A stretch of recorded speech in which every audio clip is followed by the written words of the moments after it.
Mindoro, a paradise in the heart of the Philippine archipelago. It is regarded as the seventh of the most important biogeographic zones due to the high degree of its multi-species life or biodiversity. It is only here that the rare animal species, the tamarao, can be found. Mindoro, the home of the Mangyan, a native inhabitant long before the coming of the early invaders, who continues to survive on the resources yielded by the mountains.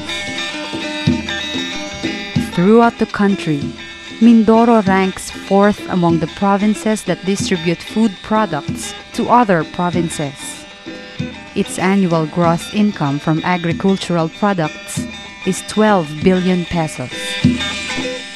Mindoro ay dapat isang probinsyang agrikultural sapagkat ito ang kinabubuhay. Ito ang pinakamakina na nagsusulong sa pagunlad natin. Tayo actually ang pinaka-rice granary o pinaka-food granary ng Luzon. Kung meron kang isang lugar na katulad ng Mindoro na hanggat na ang lupa ay mataba, nakapagbigay ng magandang tubig sa ating agrikultura at sa ating inumin, sa lahat pangangailangan sa buhay, hanggang ilang henerasyon na masusuportahan yan. Napakahalaga sa buhay ng mga Mindoreño ang kalagayan ng biodiversity dito sa lalawigan.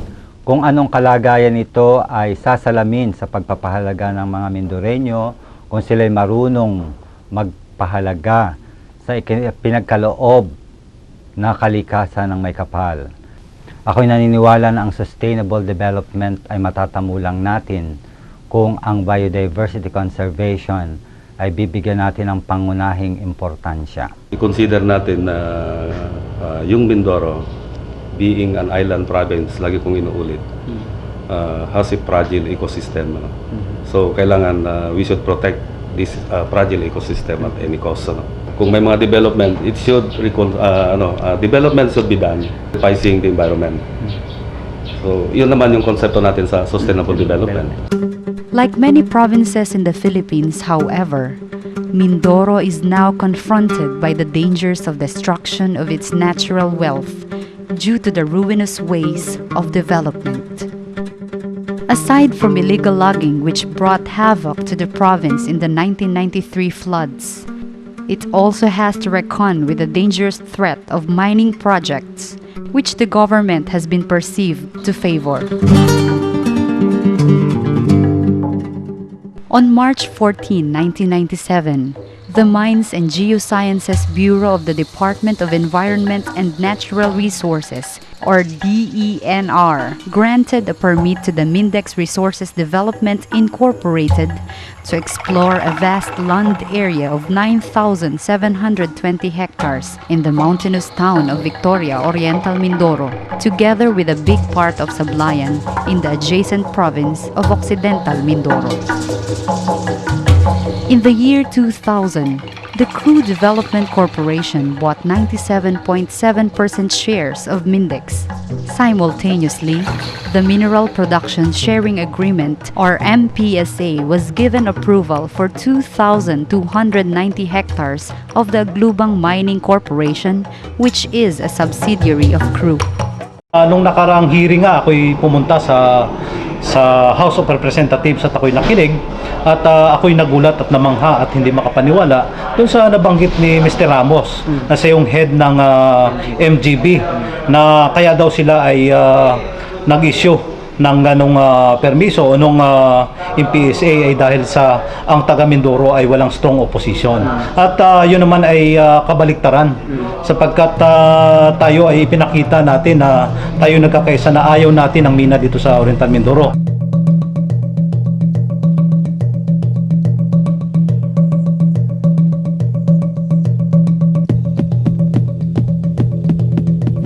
The Mindoro Nickel Project promises to pay millions of pesos in taxes to the local government to an alleged amount of 382 million pesos annually due to a massive production of nickel which could reach about 40,000 tons, 3,000 tons of cobalt, and 130,000 metric tons of ammonium sulfate as byproduct also annually.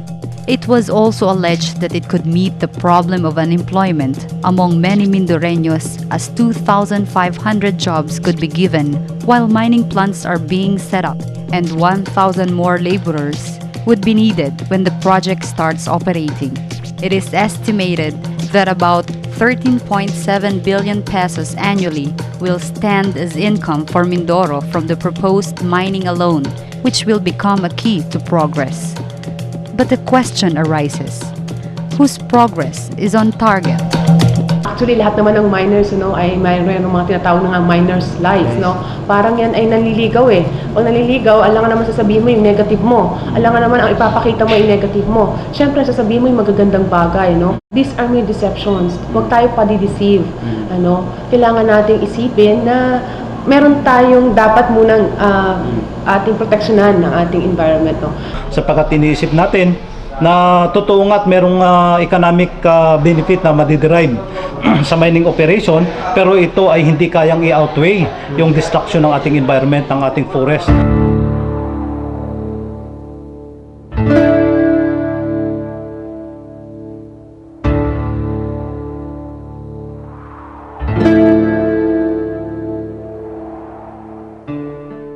Even the World Bank reported in its Extractive Industry Review in July 2004 said countries relying primarily on extractive industries tended to have higher levels of poverty, conflict, and corruption than countries that had more diversified economy. And even the Catholic Bishops' Conference of the Philippines, in a pastoral letter in 1998, believes that the destruction which mining will bring to the communities, especially our indigenous brothers, far outweigh the gains which the big mining corporations promise. The argument which mining companies are trying to sell is what they are calling responsible or sustainable mining. It is claimed that modern methods and technology will be used to ensure the safety of the mining site. Kahit pa gaano kaganda ang teknolohiya na sinasabi na advanced technology, hindi natin pwedeng panghawakan sapagkat meron pa rin tayong sinasabing yung natural disaster, natural na kalamidad. Hindi natin mapipigil yan.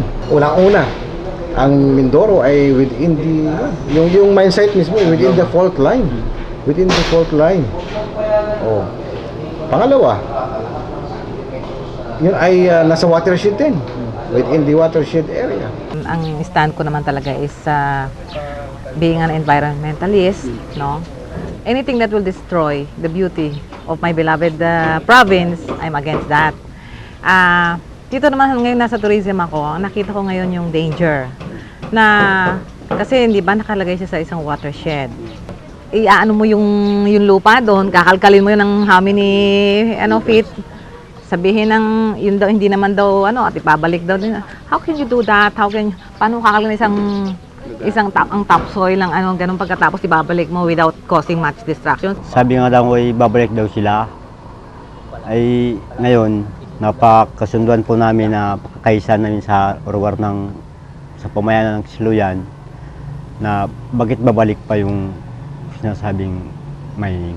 Hanggat mari sa nahoy kung mari lang ay wag nang bumabalik pa.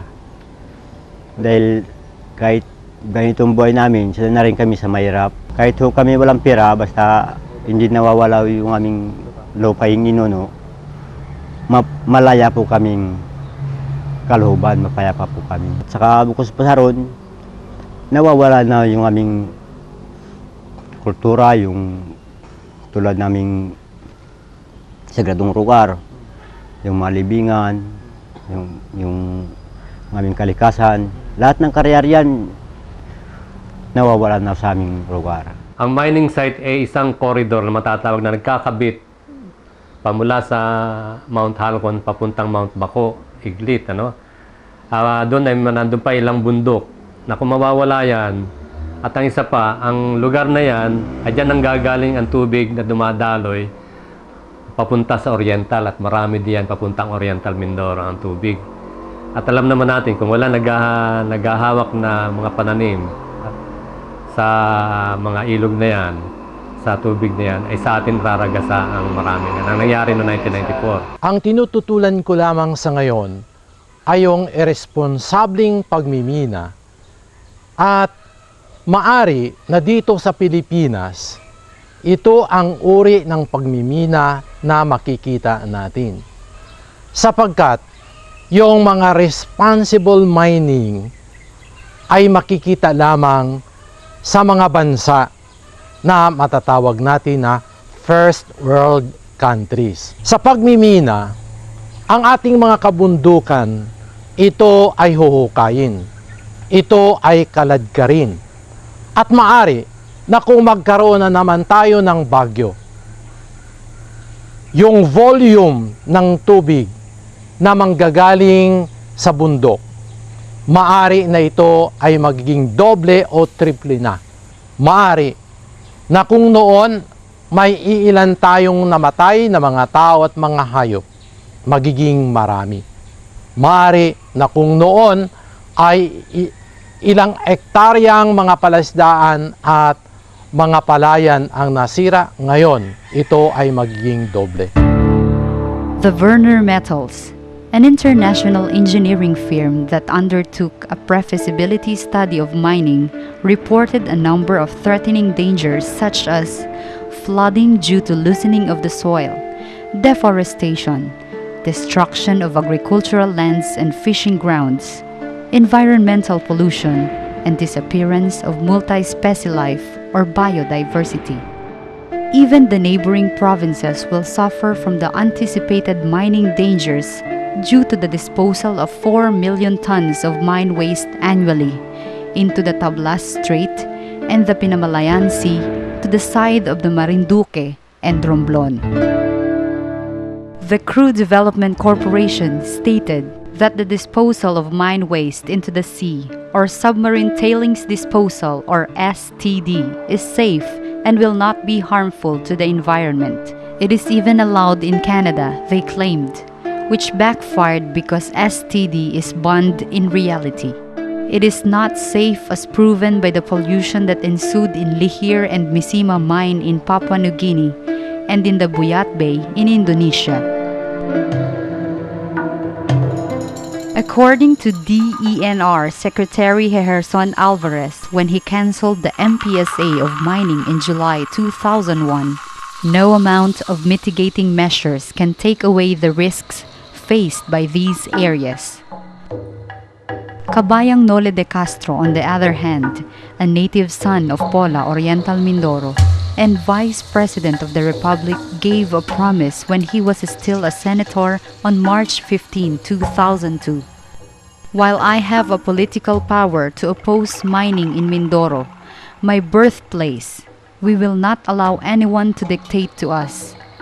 I do not want my province mates to suffer the misery that mining brought to Marinduque. However, his silence about the issue at present is a big question among his constituents. Kabayang huli, hindi pa huli, iligtas mo kami ang palawagan ng mga taong ito. Mahal na Pangulong Pangulo, Kabayang Noel de Castro, maging kaysa ka namin at tuluyang suportahan ang laban ng Mindoro. Naniniwala kami ang tinatawag na mayroong separation of church and the state, but the church must be the conscience of the state. Kaya nga naririto kami nagpapahayag sapagkat naniniwala ang simbahan na ang simbahan ang siyang konsyensya ng bayan. Sugat daw ang lahat. The citizens of Oriental Mindoro did not allow the issue to rest. They moved as one to block the mining threat, led by the non-governmental organizations, people's organizations, and the church. The provincial organization called Alianza Laban sa Mina or Alamin, in order to blueprint activities and movements to oppose mining. The towns of Victoria, Pinamalayan, Nauhan, Socorro, and the city of Calapan, which will be directly affected by mining, had already passed resolutions embodying their strong opposition to the Mindoro Nickel Project. Sapagkat ang pinaglalaban natin dito ay kinabukasan ng mga taga Mindoro. Ay, yung aking posisyon sa pulong ay hanggang sa ngayon. Na kalaban ako dyan. Masira ng ating kalikasan at maraming apektado tayo sa darating araw, apektado ang ating mga binhi sa bandang huli. Anong kwento sa akin, mga bes ko may buhay. Sarado na po kami sa lahat halos ng bayan, ng tao dito sa Pinamalayan ay sarado against mining. Ang lalaki ng aming mga fishing boats dito, narito malalaking isda na huli. Ito ang sources ng malalaking isda. So kung dito nila ilalagay ang tailings, patay na ang aming isda. Totoo niyan, sa pool naman laging ganun ang pansilaw ng mga kumpanya na nagnanais magmina dito sa atin. Ang laging ipakikita yung material na kapakinabangan kuno. Pero yan naman lumang paggaganyak na nila. At siguro maliwanag din naman yung ating tayo na ang bayan ng Nauhan ay hindi nasisilaw sa mga panggaganyak na ito. Sapagkat ang aming nakikita ay hindi matutumbasan ng sinasabi nilang mga ipagagawa ang magiging pagsirang gagawin sa pagbubukas ng minahan dito sa ating isla ng Mindoro. Even the local government had indicated a strong stand against the entry of mining in the province. On January 28, 2002, a provincial ordinance was approved led by ex-governor Bartolome Marasigan, providing for a 25-year moratorium for any large-scale mining in the province.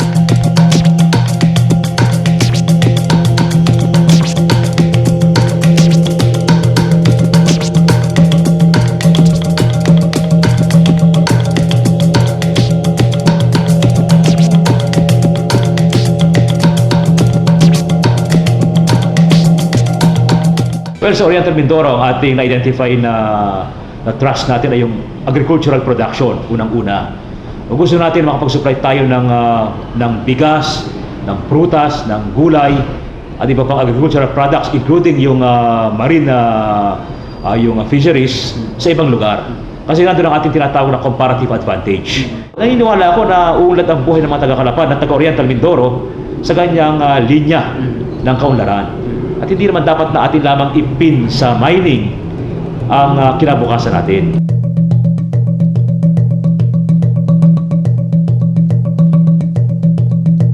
But the national government seems to be turning a deaf ear to the disagreeing stand of the province. In January 2004, the Supreme Court supported foreign companies to undertake mining in the country. Simultaneous to this, the President promulgated Executive Order Number 270 that provided for the national policy agenda on revitalizing mining in the Philippines. The voice of the foreign investors wielded more power.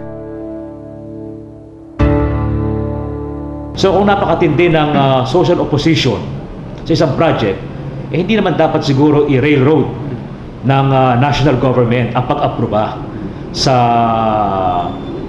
isang mining project sa isang locality. Pero ako nananawagan sa national government na kanila rin namang sundin ang tamang regulasyon at kanila rin isaalang-alang ang unang-una yung social acceptability or social opposition ng community at pangalawa, i-consider nila yung general environmental impact ng proyektong ito. Naniniwala tayo na ang busis ng tao ay busis ng Diyos.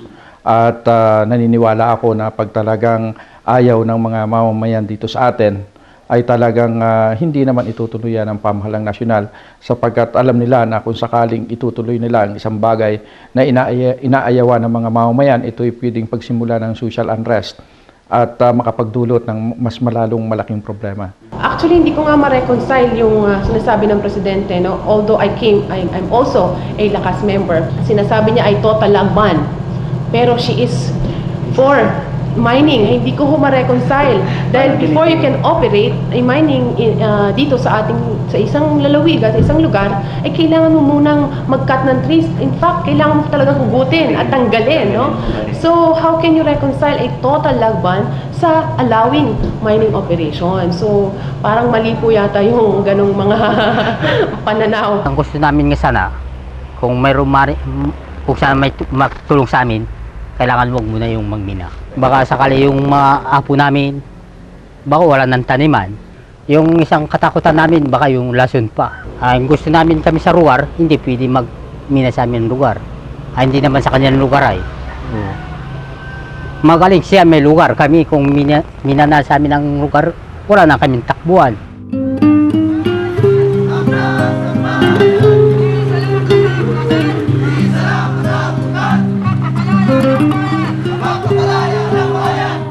The Mindoreño is very strong in his stand that he will never sacrifice the well-being, wealth, and beauty of the province for the false progress being promised by mining companies. So napakalinaw po, sandalin po ba, kayo mga kapatid na nasa kapatagan, kayo'y tatamunan ng libo-libong hektare ang tuturugin ng Mente.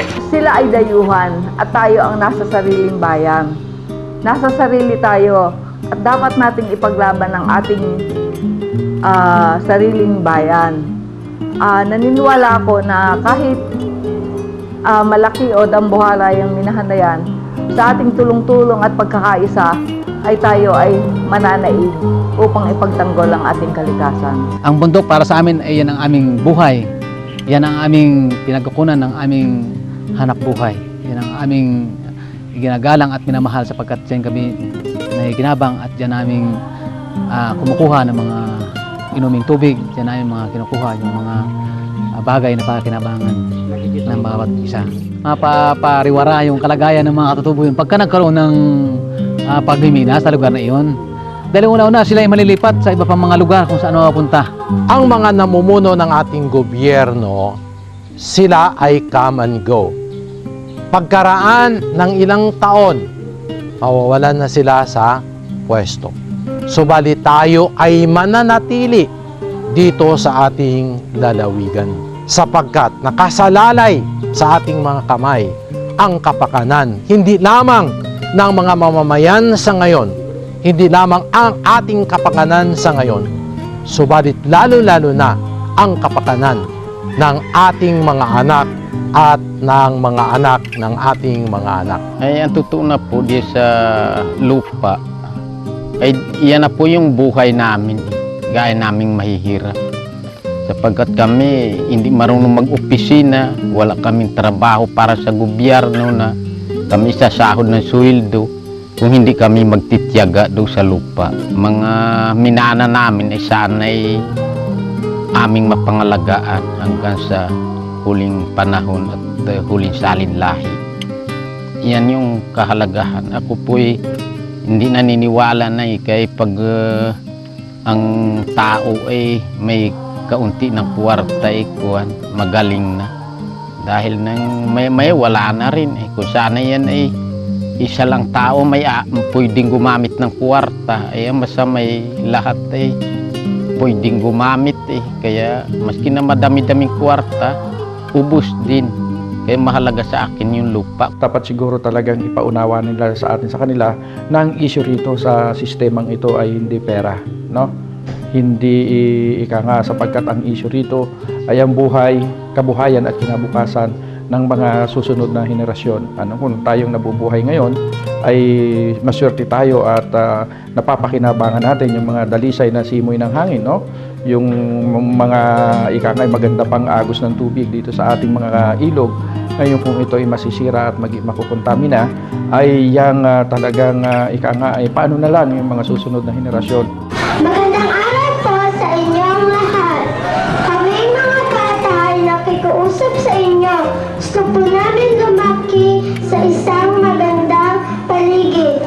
Alam niyo po, lagi kaming ipinapasya ng tatay para maligo sa mga ilog. Tuwang-tuwa po ako. Sana paglaki ko, makaligo uli ako sa mga ilog na malinis na tubig.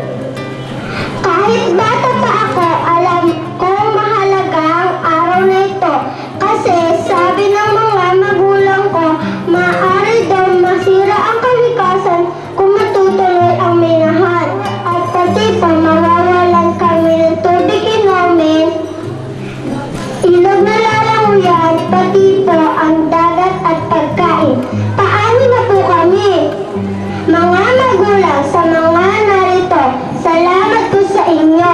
Marami kaming karapatan na kayo dapat ang makipaglaban. Ayaw po namin na masira ang aming paligid. Sa mga kamay ninyo ito nakasalalay. Tutulan po natin ang minahal. Salamat po.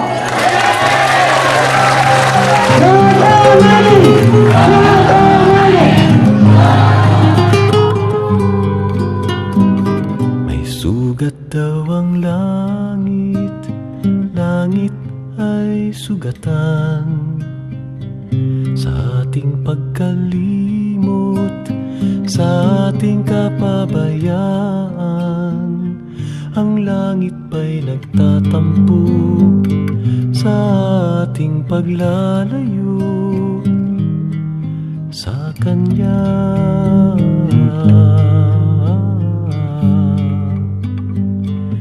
Kaya pala minsan ayaw bumuhos ang ulan, at kung minsan na may sobra-sobrang bugso, hindi mapipigilan, maaari lamang sabayan ng awitin.